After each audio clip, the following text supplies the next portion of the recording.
Let's go to the Global Satellite Cowherd Network or whatever it's called. Yes, it's very fancy.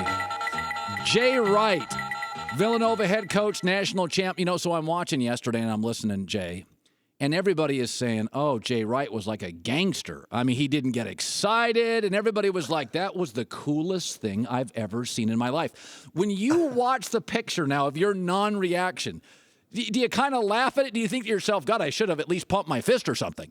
I saw the replay. I know what I was thinking.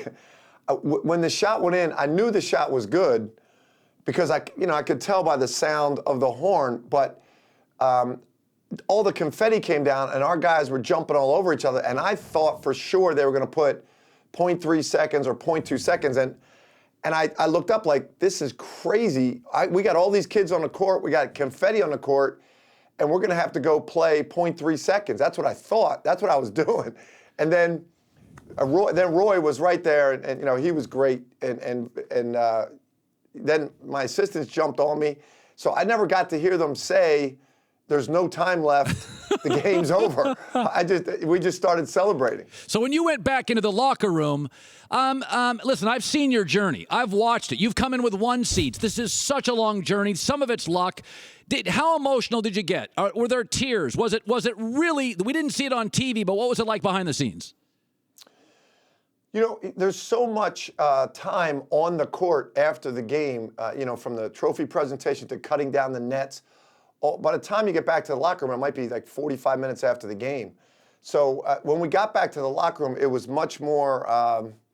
It was a time to reflect and teach. One of the things I wanted to make sure we shared with the guys is I don't want this to define you. You're good. We have really intelligent, humble, good guys that allow you to coach them, and I don't want them to just be thought of as. I don't want them to think of themselves as the only national champions. They're good guys and continue to be good people. But on the court, after the game, when you're watching guys cut down the net, you're watching the confetti come down, you're listening to Josh Hart talk about his teammates, then you're emotional. Then there's tears. I was with our athletic director, Mark Jackson, my wife, Patty, Coach Massimino. That's when the tears come out. Yeah, Jay Wright joining us. We were saying this, and this is not meant as a criticism, but sometimes luck is a factor. The parallels between the 85 team and this team are amazing. You faced number 1 seeds, traditional powers. You had a height disadvantage. You shot a crazy percentage. You were both terrific man-to-man defenses. Of course, the shot clock was different, but there are real parallels between two. Now, in both instances, you both had a rigorous, historically tough run through the tournament. Forget the last game, but was there a moment in this tournament that you thought, we're getting a little bit of a break here? Because luck has to play a part in some of this. It's single elimination. Yeah, it definitely does. I don't want to demean this in any way, but the tournament is not the best team in the country. It's the team that is playing the best at the end of the year in this tournament. Certain teams, Kansas is good enough to win this. Obviously, Carolina, Oklahoma, Syracuse, was a 10 seed, but during tournament time, Syracuse was playing as well as anybody.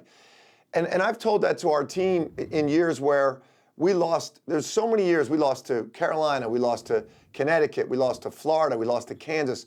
Earlier, whether it's Sweet 16, second round, Final 8, where they won the national championship, it's just where we ran into them in the tournament.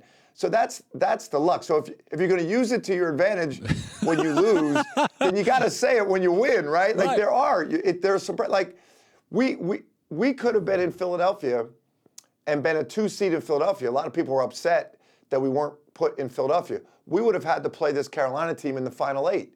Who knows what would have happened. So there are a lot of breaks along the way. One of the things that's interesting, Colin, is Villanova has only beaten Carolina in the NCAA tournament twice ever in the tournament. And both times Villanova's won the national championship. Isn't that amazing? By the way, TMZ said that's a $4,000 suit you wore. Can you confirm that? You looked very good. My guy, Gabe D'Annunzio, my tailor, would be very proud that TMZ put that price on. He gives me a much better break than that. Good. So, this team shot the ball particularly well, and I said this the following day. I rooted for you. I said nothing against Carolina, but my wife and I was pumping my fist in a steakhouse. I was going crazy because I've known you forever. And I said after the game, what I liked about the game is there were enough upperclassmen that the quality of shot selection and the quality of shots made, these were smart teams. I mean, I have nothing against college basketball, but there are moments when you get a bunch of 19-year-olds, and how many 19-year-olds are great shooters? During this game, did you ever have this moment, you were thinking what I was thinking was, this was a really well-played basketball game? That's such a great point, Colin, and I was thinking about that during the Final Four. We do a show with Jim Nantz the night before it starts, and they pick the four seniors, Marcus Page, Buddy Hield, Benajay, and Ryan Arcidiacono. And those four sit up there with Jim Nantz, and they talk. And I was sitting in the audience thinking, here's four seniors. They're not here clowning around. These guys are serious about playing these two games. They're not young kids looking to get hype. These are grizzled veterans, and I thought the games were the same way, and I thought especially the championship game, I was thinking about this during the game. This is an incredibly well-played game, even to the point where they could have got it to 9 on us at the end of the first half. Yes, huge moment. We responded, got it to 5. We got it to 10 on them. They never broke. They came back, tied the game. They did everything perfect, tied the game, and then we made the next shot.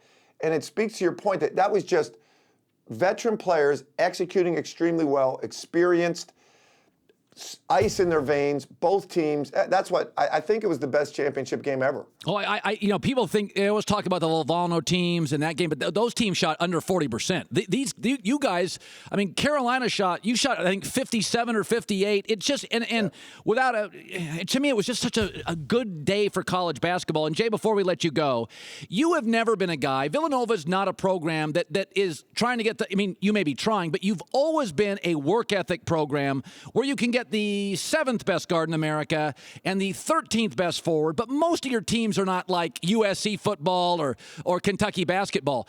Do you think, from a recruiting standpoint, you may be able to walk into a house now that you couldn't before, or will this be, it's not going to really matter in the big picture, your program's the same players, the same work ethic, or will it shift the paradigm a little?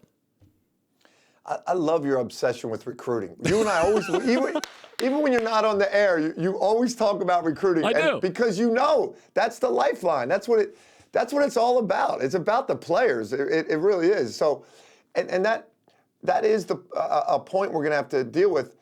But I don't think anything's going to change. We have no problem with one and done guys. Right? We had Kyle Lowry here for 2 years. Yeah. It's all about what is the player's reason for coming to college? Do they want to be a part of a team? We want every one of our guys to go to the NBA, but we want them to go to the NBA thinking that if I come and be a part of Villanova basketball, that's my best chance to go to the NBA. Yes. And I want to go to Villanova to get my degree. If I'm there in 1 year, if I'm there 2 years, I'm going to come back and finish my degree with the program that Villanova has set up. We have a great program for guys that leave early. And so we just want, it's all about the reason they come. We want them to want to be a part of our community, believe that that's the best thing for them. We don't want them to come here thinking, if I go there, I might not have the best chance. If you don't believe this is the best chance, don't come. But if you believe this is your best chance, like I think some of our guys will benefit from here, then that's the guys we want. Yeah, Greg Popovich, I don't know if you've ever heard this, but Greg Popovich, when they draft, this is why they got Kawhi Leonard. Popovich's theory is, when he interviews guys, are you over yourself yet? He goes, I don't. That's a great line. Yeah, he goes, are you over yourself? Because we're a system here. And if you're not over yourself, and I'm not going to mention names. There's guys in the NBA that never get over themselves, and they get out of the league, and they never have rings. So I know exactly what you're saying. First of all, I could not be happier for you as a person, because I know Jay Wright and what a quality guy you are, and just tip of the cap. I haven't rooted like that since I was 12 years old, and I'm so happy for you, Jay. Thank you. You and I started on the ground level together, brother. I'm proud of you too. All right, thank you, Jay Wright, Villanova, national champs.